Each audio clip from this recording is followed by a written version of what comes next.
welcome back to the GSL Code S. We are in our second match, of course, in Group D. We have Gumiho losing to Maru, who will advance to the winner's match. Exactly, so we have our first winner today. It is a Terran, obviously, as we had a TVT. Now we're heading into a Zerg versus Protoss. And one thing I want to mention before we start with the next StarCraft II match is that, well, people are always asking about the music that is played at the GSL. There's actually a thread at the GOMTV forum, and it was really funny because there was a song for quite a while. I'll ask you earlier, you remember it as well, this Right Here song, Right Now, Right Here, that I really liked, and I started listening to it at the gym as well.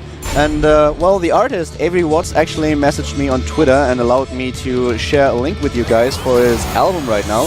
And I know that a lot of people have been, they have been asking me what exactly the song is that was also playing on my personal stream. So I just tweeted about it, where you can download the album. And I once want to thank Avery Watts for allowing me to do this. So if you want to check it out, just have a quick look at Kaldor. And there you will find the tweet where you can download the album, which also includes the GSL song, which is pretty awesome. So thanks again. It's just in general really cool how many StarCraft fans there are out there, and we'll just go for something like this. It's just awesome. That is absolutely awesome. We are going to have Hero against Curious, a really important match for Hero. He needs to win this one. This is his best matchup, arguably. We'll see if he can take out Curious. The first map is Metropolis. This is the GSL Code S with Wolf and Kaldor.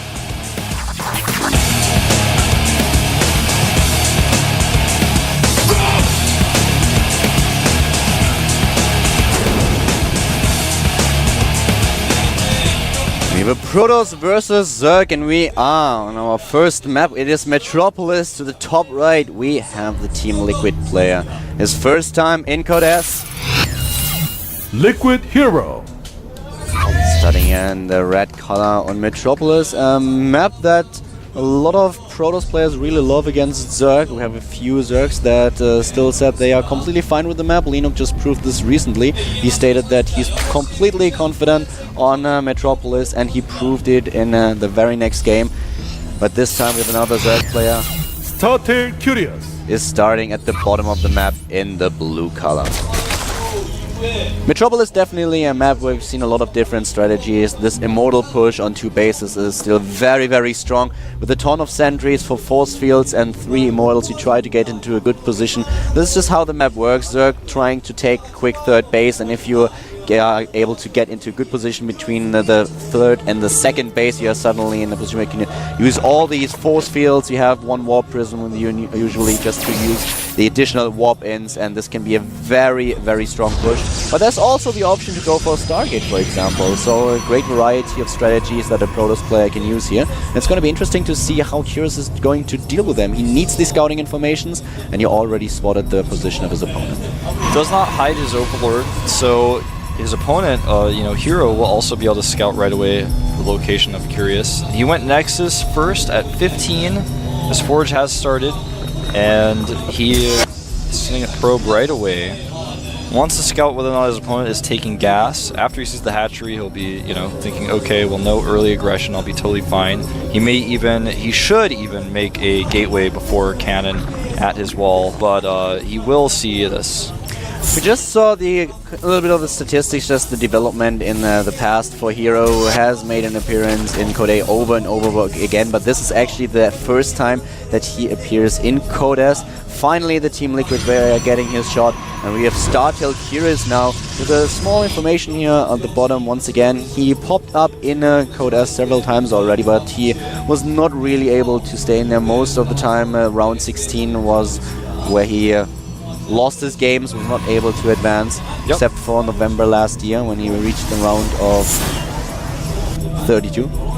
Something to note that I really like from Hero in this game is he's cutting corners after scouting his opponent's build. He made his gateway before cannon and also made his double assimilators before his cannon, knowing his opponent, even if he wanted to, would not be able to run by before the cannon in any case. He also scouts the 3rd here with his probe, which Curious just so graciously shows to him. Nothing he could have really done about that. He probably was going to block with a pylon if his opponent didn't have the Zerglings there. So at this point, everything has gone really well for Hero. He gets to cut corners, gets his gases up faster, gets his core up faster, scouts the third base, doesn't even have to do a full wall off, and he may even save this probe. It doesn't look like he will, but it's possible. No.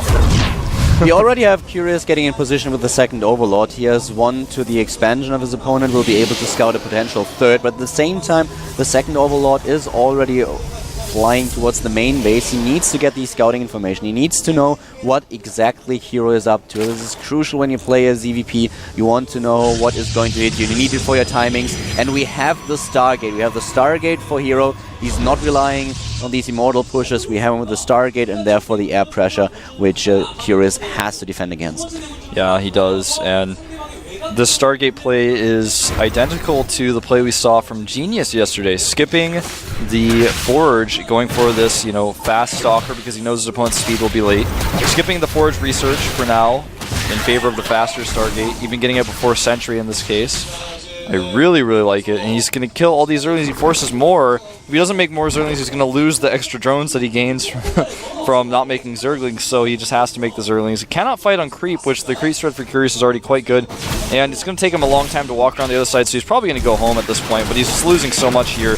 A really good trade for Hero. Killing the one Zealot nonetheless, and we have now the Evolution Chamber and the Roach Warren coming up, and he already spotted his opponent's tech. So getting the Overlord in position was really crucial. He also knows about the Stargates, and it's a little bit weird for me to see this Stargate tech for Hero with, this Gateways in addition without the +1 attack upgrade. Yeah, it's and really also delayed. He shows it to his opponent right away too, which shows that he really doesn't care if his opponent knows.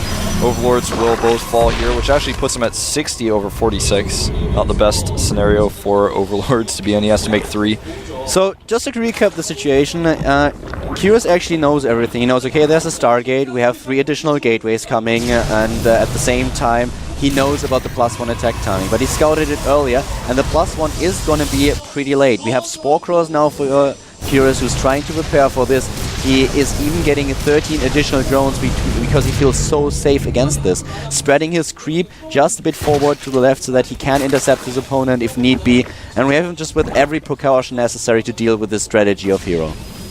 These slow Zergling run by here is not really going to work out for him. He wants to scout if his opponent's destroying the rocks. Wants to see if he has a fast third. Robotics is on the way. He's actually continuing to produce Phoenixes, but doesn't look like he has the intention of using them right now. He's actually left them next to his Stargate.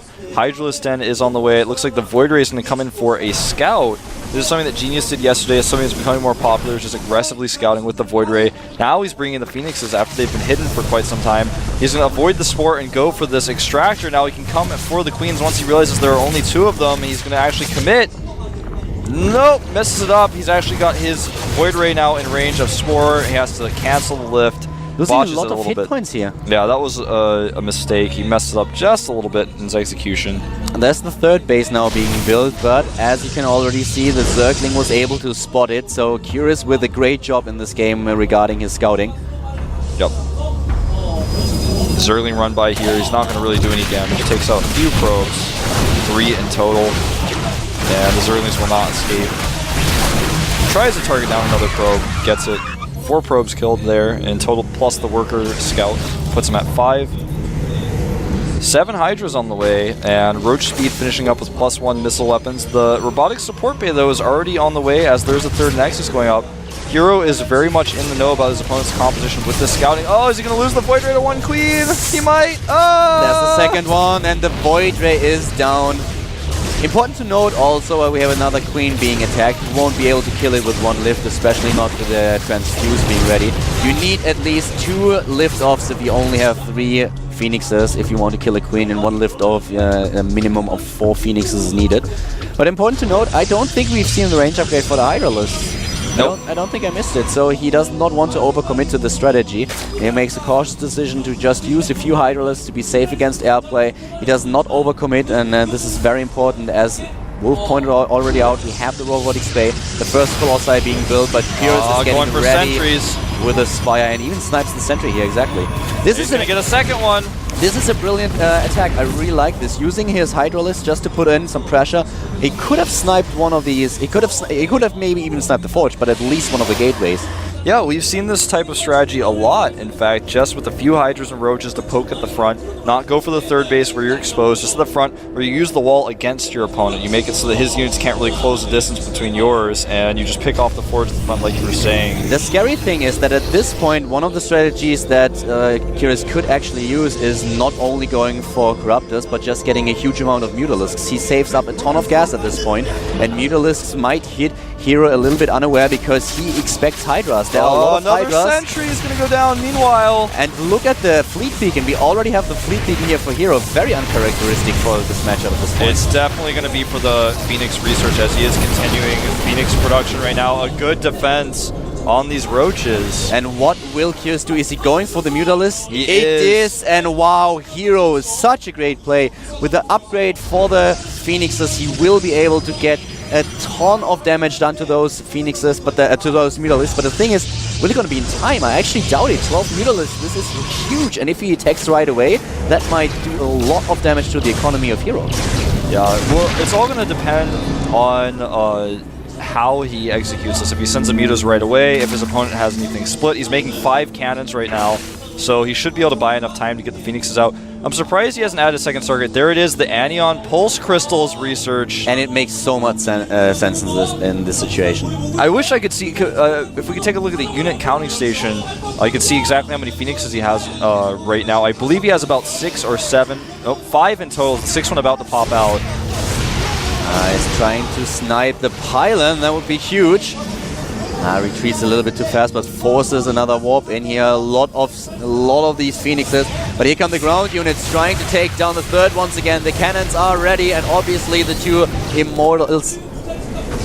You know, 1 Immortal and 2 Colossi doing a lot of damage. I really like the position that Hero is in now. He actually chases boldly with those Phoenixes. With the research about to finish, he's actually possibly going to be able to kill all these Mutas if he micros correctly. He has the perfect counter build here. He's taking everything apart that Curious has. What and is he's going this? for carriers. That doesn't make sense. He's going to kill these Mutas though, and with that air dominance he just regained, he's looking good.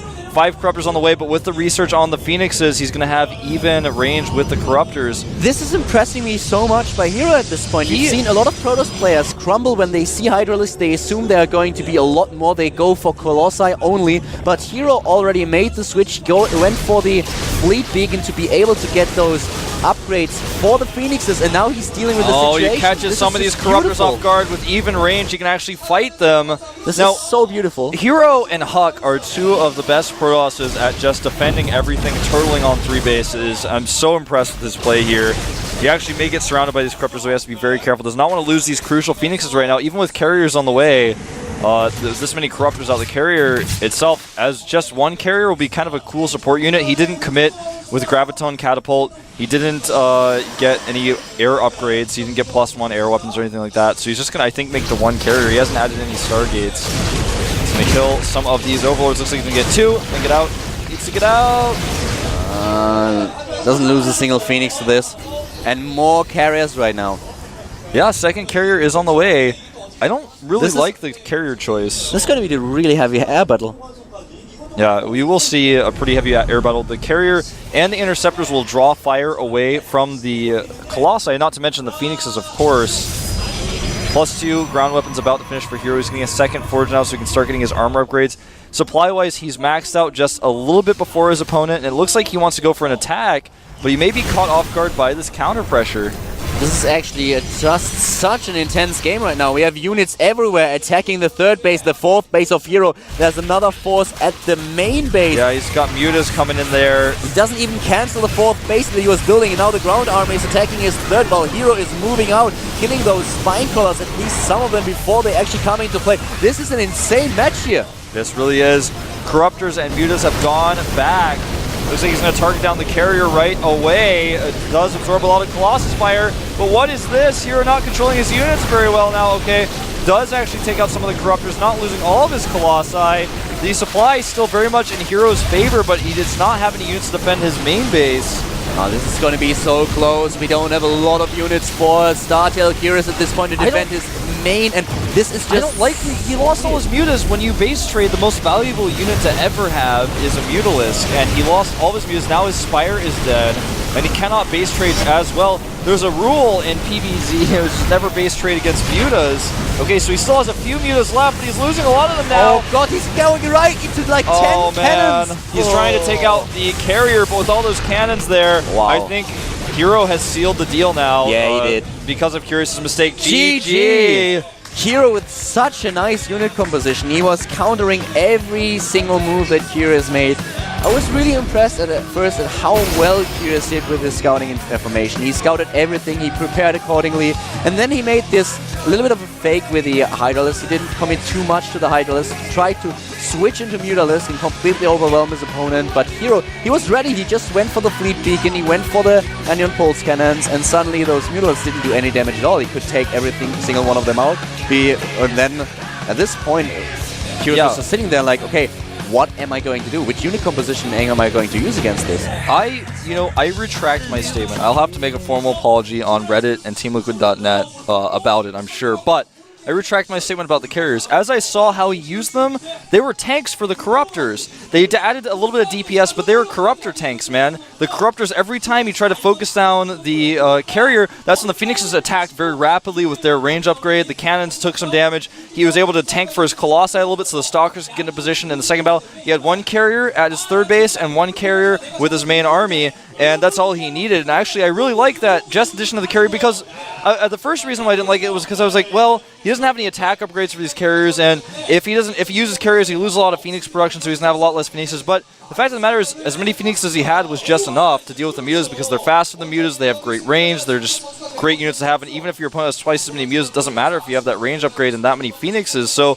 the addition of the carriers in there was quite nice, actually. It ended up working out really well for him. I always love to see carriers in the game. It's just such a great unit to observe, but it's a little bit sad that Blizzard plans on removing carriers from the game. I would love to see them out of this one as well. I know there are a lot of carrier fans out there. Yeah, there are a lot of carrier fans. It's just cool to see them. There's Kim Carrier, he's quite famous as well, and I heard he's actually casting League of Legends now, and there's a carry in League of Legends with no carrier, but I think the new unit, the Tempest, will be used in similar ways to what we just saw. Like, for example, if he had one Tempest in that situation, it would have had a similar role with do splash damage to the Corruptors, tank some hits as well, so that'll be cool to see in the new game. Who knows, Blizzard could actually decide to leave the carrier, and only time will tell. Our next map is going to be Dual Site, a great choice for Curious here. We'll see if our Protoss player can take a third base and win the game, or will things be tied up 1-1 apiece. This is the GSL Codas with Taldor and Wolf.